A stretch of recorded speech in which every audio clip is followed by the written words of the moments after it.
Item ಯಾವುದೇ ಇರಲಿ try ಮಾಡಿ ಆಚಿ ಚಿಕನ್ ಮಸಾಲಾ. ಆಚಿ ಚಿಕನ್ ಮಸಾಲಾ. ರೈತರಿಂದ ಹತ್ತಿ ಖರೀದಿ ಮಾಡಲು Appu Patil trading cotton mill ಹಿಂದೇಟು ಹಾಕ್ತಾ ಇದೆ. ಅನ್ನದಾತರು ಸಂಕಷ್ಟ ಎದುರಿಸ್ತಾ ಇದ್ದಾರೆ. ಸಿಸಿಐ ಮೂಲಕ ಹತ್ತಿ ಖರೀದಿ ಮಾಡಿ ರೈತರಿಗೆ ನೇರವಾಗಿ ಹಣ ಪಾವತಿಸಬೇಕಾದ ವ್ಯವಸ್ಥೆ ಇದ್ರೂ ಕೆಲ ಕಾಟನ್ ಮಿಲ್ ಮಾಲೀಕರು ರೈತರ ಕಾಳಜಿ ವಹಿಸ್ತಾ ಇಲ್ಲ ಎಂಬ ಅಸಮಾಧಾನ ವ್ಯಕ್ತವಾಗಿದೆ.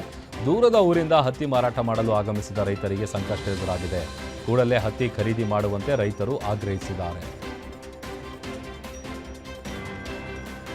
ಆಫ್ರಿಕಾ ಖಂಡದ ಘಾನಾ ದೇಶದಲ್ಲಿ ನೋಂದಣಿ ಮಾಡಿಕೊಳ್ಳದೆ ಗಿಡಮೂಲಿಕೆಗಳ ಮಾರಾಟ ಮಾಡುತ್ತಿದ್ದ ಆರೋಪದಲ್ಲಿ ದಾವಣಗೆರೆ ಮತ್ತು ಶಿವಮೊಗ್ಗ ಮೂಲದ ಸುಮಾರು 26 ಜನರನ್ನು ಬಂಧಿಸಲಾಗಿದೆ. ಗಿಡಮೂಲಿಕೆ ಉತ್ಪನ್ನ ಮಾರಾಟಕ್ಕೆ ಬಿಸಿನೆಸ್ ವೀಸಾದ ಮೇಲೆ ಘಾನಾಕ್ಕೆ ತೆರಳಿದ ಇವರು ಸ್ಥಳೀಯ ಕಾನೂನುಗಳ ಪ್ರಕಾರ ಅಗತ್ಯ ನೋಂದಣಿ ಮಾಡಿಸದೆ ಮಾರಾಟ ನಡೆಸಿದ್ದಾರೆ ಅಂತ ಆರೋಪಿಸಲಾಗಿದೆ. ಘಾನಾದ ಸಾರ್ವಜನಿಕರು ಪೊಲೀಸರಿಗೆ ದೂರು ನೀಡಿದ ಹಿನ್ನೆಲೆ 26 ಜನರನ್ನು ಬಂಧಿಸಲಾಗಿದೆ. ಈ ಹಿನ್ನೆಲೆ ಹಕ್ಕಿಪಕ್ಕಿ ಜನಾಂಗದ ರಾಜ್ಯಾಧ್ಯಕ್ಷ ಪುನೀತ್ ಕುಮಾರ್ ವಿದೇಶಾಂಗ ವ್ಯವಹಾರಗಳ ಸಚಿವಾಲಯಕ್ಕೆ ಮನವಿ ಸಲ್ಲಿಸಿ ಬಂಧಿತರನ್ನ ಸ್ವದೇಶಕ್ಕೆ ಕರೆತರಲು ಕ್ರಮ ಕೈಗೊಳ್ಳುವಂತೆ ವಿನಂತಿಸಿದ್ದಾರೆ. ಕೆಎಸ್ಆರ್ಟಿಸಿ ಬಸ್ ಓವರ್ಟೇಕ್ ಮಾಡಿದ ಹಿನ್ನೆಲೆ ಕಾರು ಚಾಲಕನಿಂದ ರೋಡ್ ರೇಜ್ ಘಟನೆ ನಡೆದಿದ್ದು ಕೆಲಕಾಲ ಸಂಚಾರ ಅಸ್ತವ್ಯಸ್ತವಾಯಿತು. ನೆಲಮಂಗಲದ ಭಿನ್ನಮಂಗಲ ಸಮೀಪದ ಎಕ್ಸ್ಪ್ರೆಸ್ ವೇಯಲ್ಲಿ ಘಟನೆ ನಡೆದಿದೆ. ಸಾರಿಗೆ ಬಸ್ ಚಾಲಕ ಹಾಗೂ ಕಾರು ಚಾಲಕನ ನಡುವೆ ವಾಗ್ವಾದ ಉಂಟಾಗಿ ಕಾರು ಚಾಲಕ ಬಸ್ಗೆ ಅಡ್ಡ ಹಾಕಿ ನಿಲ್ಲಿಸಿ ಮಾತಿನ ಚಕಮಕಿ ನಡೆಸಿದ್ದಾನೆ. ಇಬ್ಬರ ಗಲಾಟೆಯಿಂದ ಹಿಂದೆ ಬರ್ತಿದ್ದ ವಾಹನಗಳಿಗೆ ತೊಂದರೆ ಉಂಟಾಯಿತು. ಅಷ್ಟೇ ಅಲ್ಲದೆ ಆಂಬ್ಯುಲೆನ್ಸ್ಗೂ ದಾರಿ ಬಿಡದೆ ಕೆಲಕಾಲ ಸಂಚಾರಕ್ಕೆ ಅಡಚಣೆ ಉಂಟಾಗಿದ್ದು ಸಾರ್ವಜನಿಕರ ಆಕ್ರೋಶಕ್ಕೆ ಕಾರಣವಾಗಿದೆ. ದೇವನಹಳ್ಳಿ ವ್ಯಾಪ್ತಿಯ ಬೈರದೇನಹಳ್ಳಿ ಸಮೀಪ ಖಾಸಗಿ ಕಂಪನಿ ಬಸ್ಗಳ ಅಡ್ಡಾದಿಡ್ಡಿ ಚಾಲನೆಗೆ ಸ್ಥಳೀಯರು ತೀವ್ರ ಆಕ್ರೋಶ ವ್ಯಕ್ತಪಡಿಸಿದ್ದಾರೆ. ಫಾಕ್ಸ್ಕಾನ್ ಕಂಪನಿಗೆ ಉದ್ಯೋಗಿಗಳನ್ನು ಕರೆದೊಯ್ಯುವ ನೂರಾರು ಬಸ್ಗಳು ಒಂದೇ ಸಮಯದಲ್ಲಿ ಸಂಚರಿಸುತ್ತಿದ್ದು ಸಂಚಾರಿ ನಿಯಮಗಳನ್ನು ಉಲ್ಲಂಘಿಸಿ ಓವರ್ ಸ್ಪೀಡ್ ಮತ್ತು ರಾಂಗ್ ರೂಟ್ನಲ್ಲಿ ಸಂಚರಿಸುತ್ತಿವೆ ಎಂಬ ಆರೋಪ ಕೇಳಿಬಂದಿದೆ. 2 ಬಸ್ಗಳ ವೇಗಕ್ಕೆ ಸಿಲುಕಿದ ಬೈಕ್ ಸವಾರ ರಸ್ತೆ ಬದಿಗೆ ಬಿದ್ದಿದ್ದಾನೆ. ಗಾಯಗೊಂಡ ಬೈಕ್ ಸವಾರನ ಪರಿಸ್ಥಿತಿ ಕಂಡು ಸ್ಥಳೀಯರು ಪ್ರತಿಭಟನೆ ನಡೆಸಿ ತಕ್ಷಣ ಕ್ರಮ ಕೈಗೊಳ್ಳುವಂತೆ ಆಗ್ರಹಿಸಿದ್ದಾರೆ.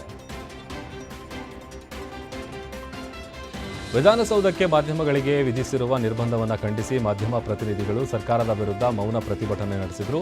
ವಿಧಾನಸೌಧ ಆವರಣದಲ್ಲಿರುವ ಗಾಂಧಿ ಪ್ರತಿಮೆ ಬಳಿ ಧರಣಿ ನಡೆಸಿದ ಪತ್ರಕರ್ತರು ಕಪ್ಪು ಬಟ್ಟೆ ಧರಿಸಿ ಮುಖಕ್ಕೆ ಕಪ್ಪು ಮಾಸ್ಕ್ ಅನ್ನು ಹಾಕಿಕೊಂಡು ಆಕ್ರೋಶ ವ್ಯಕ್ತಪಡಿಸಿದ್ದಾರೆ.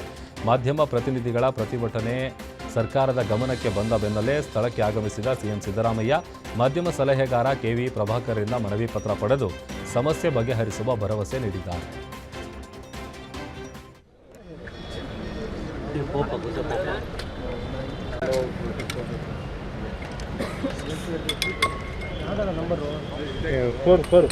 ಹೋಗಿ ಎಲ್ಲ ಯಾರೇ ಇದ್ರೆ ಹೋಗಿ ಎಲ್ಲ ರೆಕಾರ್ಡ್ ಕೊಟ್ಕೊಳ್ತೀನಿ.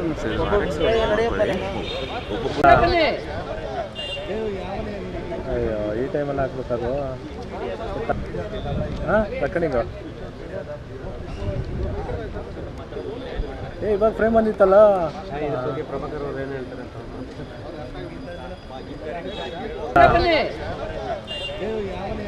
ಅಯ್ಯೋ ಈ ಟೈಮಲ್ಲಿ ಹಾಕ್ಬೇಕದು.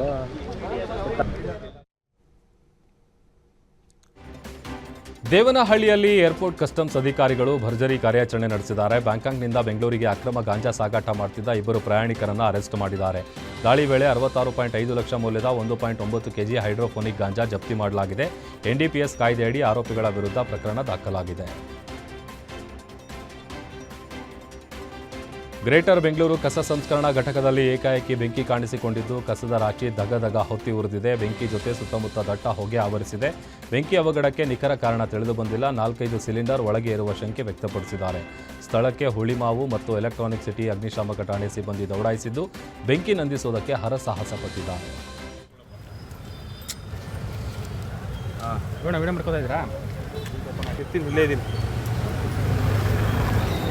ಕಟ್ ಮಾಡಿ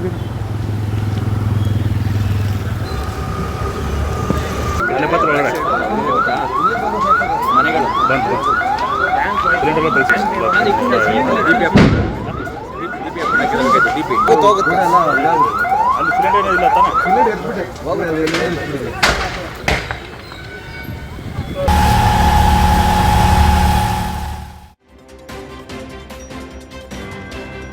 ಸಕ್ಕರೆ ನಾಡು ಮಂಡ್ಯ ಜಿಲ್ಲೆಯಲ್ಲಿ ಬೂದನೂರು ಉತ್ಸವದ ಅಂಗವಾಗಿ ಹೆಲಿಕಾಪ್ಟರ್ ಜಾಲಿ ರೈಡ್ಗೆ ಚಾಲನೆ ಕೊಡಲಾಗಿದೆ. ಚಿಕ್ಕಮಂಡ್ಯ ಹೆಲಿಪ್ಯಾಡ್ನಲ್ಲಿ ಹೆಲಿ ಟೂರಿಸಂ ವ್ಯವಸ್ಥೆ ಮಾಡಲಾಗಿದ್ದು 7 ನಿಮಿಷಗಳ ಹೆಲಿಕಾಪ್ಟರ್ ಸವಾರಿ ಮಾಡಲು ಅವಕಾಶ ಕಲ್ಪಿಸಲಾಗಿದೆ. ಒಬ್ಬರಿಗೆ 3,800 ರೂಪಾಯಿ ದರ ನಿಗದಿ ಮಾಡಲಾಗಿದ್ದು ಒಂದೇ ವೇಳೆ 5 ಜನರು ಸವಾರಿ ಮಾಡಬಹುದು. ಕಾರ್ಯಕ್ರಮಕ್ಕೆ ಸಚಿವ ಎನ್ ಚಲುವರಾಯಸ್ವಾಮಿ ಚಾಲನೆ ಕೊಟ್ಟಿದ್ದಾರೆ. ಅವರು ಸ್ವತಃ ಹೆಲಿಕಾಪ್ಟರ್ನಲ್ಲಿ ಕುಳಿತು ಜಾಲಿ ರೈಡ್ಗೆ ಚಾಲನೆ ನೀಡಿದ್ದಾರೆ.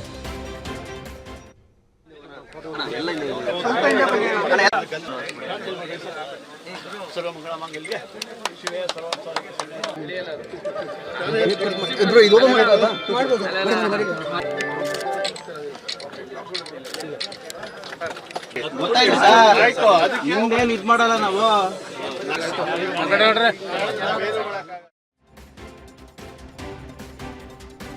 ಅಭಿಮಾನಿಗಳ ಮನದಲ್ಲಿ ಸದಾ ಜೀವಂತವಾಗಿರುವ ಪುನೀತ್ ರಾಜ್ಕುಮಾರ್ ಅವರ ನೇತ್ರದಾನ ಪ್ರೇರಣೆಯಿಂದ ಸಾವಿನ ಬಳಿಕ ಕಣ್ಣು ದಾನ ಮಾಡಿ ಮಾನವೀಯತೆ ಮೆರೆದಿದ್ದಾರೆ. ಹೊಸಪೇಟೆ ತಾಲೂಕಿನ ಕಡ್ಡಿರಾಂಪುರ ಗ್ರಾಮದಲ್ಲಿ ಘಟನೆ ನಡೆದಿದೆ. ಕೆವಿಡಿ ಕುಟುಂಬದ ಕೆ ವಡ್ಡರ ದುರ್ಗಪ್ಪ ಅವರ ಪುತ್ರ ಕೆವಿಡಿ ಹುಲ್ಲೆಪ್ಪ ಅವರು ಸಾವಿನ ಬಳಿಕ ನೇತ್ರದಾನ ಮಾಡುವ ಮೂಲಕ ಇನ್ನೊಬ್ಬರ ಬಾಳಿಗೆ ಬೆಳಕಾಗಿದ್ದಾರೆ. ಕಣ್ಣು ದಾನ ಮಾಡುವ ಮೂಲಕ ಇನ್ನೊಬ್ಬರ ಜೀವನದಲ್ಲಿ ಬೆಳಕು ಹರಿಸಿರುವ ಈ ಕುಟುಂಬದ ಸಾರ್ಥಕ ಕಾರ್ಯಕ್ಕೆ ಇಡೀ ಗ್ರಾಮ ಮೆಚ್ಚುಗೆ ವ್ಯಕ್ತಪಡಿಸಿದೆ. ಕಾಡಾನೆ ಸೆರೆಗೆ ಕಾರ್ಯಾಚರಣೆ ವೇಳೆ ಕಾಣೆಯಾಗಿದ್ದಂತಹ ಘಟನೆ ಚಿಕ್ಕಮಗಳೂರಿನಲ್ಲಿ ನಡೆದಿದೆ. ಗ್ರಾಮದ ಸಮೀಪ ಮದವೇರಿದ ಕಾಡಾನೆಯನ್ನು ಹಿಡಿಯಲು ಅರಣ್ಯ ಇಲಾಖೆ ಮತ್ತು ಇಟಿಎಫ್ ಸಿಬ್ಬಂದಿ ಕಾರ್ಯಾಚರಣೆಯನ್ನು ನಡೆಸ್ತಾ ಇದ್ರು. ಕೊನೆಗೂ ಅರಣ್ಯಾಧಿಕಾರಿಗಳು ಮತ್ತು ಇಟಿಎಫ್ ಸಿಬ್ಬಂದಿಗಳ ಶೋಧ ಕಾರ್ಯದಿಂದ ಜೂನಿಯರ್ ಅರ್ಜುನ ಪತ್ತೆಯಾಯಿತು. ಬಳಿಕ ಅದನ್ನು ಕಟ್ಟಿಹಾಕಿ ಸುರಕ್ಷಿತವಾಗಿ ನಿಯಂತ್ರಣಕ್ಕೆ ತೆಗೆದುಕೊಂಡರು. ನಿಮ್ಮೂರಿನಿಂದ ವಿಶ್ವ ಮಟ್ಟದವರೆಗೆ ರಾಜಕೀಯ, ಸಿನಿಮಾ, ಸ್ಪೋರ್ಟ್ಸ್ ಯಾವ ಸುದ್ದಿಯೂ ಮಿಸ್ ಆಗಲ್ಲ. ಬರೀ ಸುದ್ದಿಯಷ್ಟೇ ಅಲ್ಲ, ಜೊತೆಯಲ್ಲೇ ಇರುತ್ತೆ ವಿಶ್ಲೇಷಣೆ. ಗ್ಯಾರಂಟಿ ನ್ಯೂಸ್ನ ಸಬ್ಸ್ಕ್ರೈಬ್ ಮಾಡಿ, ಫಾಲೋ ಮಾಡಿ, ಕ್ಷಣ ಕ್ಷಣದ ಅಪ್ಡೇಟ್ಸ್ ಪಡೆಯಿರಿ.